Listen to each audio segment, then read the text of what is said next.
শপথ অনুষ্ঠানে আমরা যে অংশগ্রহণ করতে পারলাম না, আমাদের একটা আফসোসের জায়গা থেকে।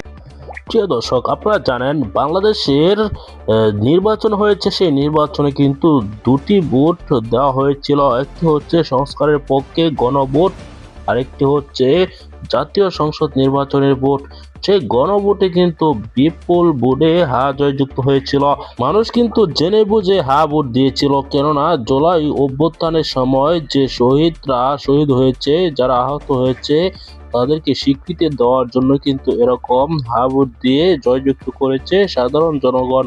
কিন্তু সেটি কিছুতেই মেনে নিতে পারছেন না বিএনপি। তারা কি চায় শহীদ পরিবাররা ভিক্ষা করে থাক, নাকি তারা আহতরা আবারও ভিক্ষা করে খাবে? তারা যদি রাষ্ট্রের কোনো অনুদান না পায় তারা কিভাবে চলবে?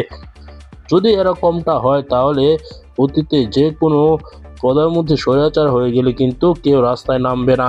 এরকম দৃশ্য কিন্তু আমরা এখন দেখতে পাচ্ছি। বিএনপি যে গণভোটে হা জয়যুক্ত হওয়ার পরেও সংস্কারের যে শপথ নেয়নি, এ বিষয়ে আপনার কি মতামত কমেন্টে জানাবেন। পরবর্তী এরকম নিউজগুলো পেতে চ্যানেলটিকে সাবস্ক্রাইব করে রাখবেন। এই মুহূর্তে বিদায় নিচ্ছি। আসসালামু আলাইকুম।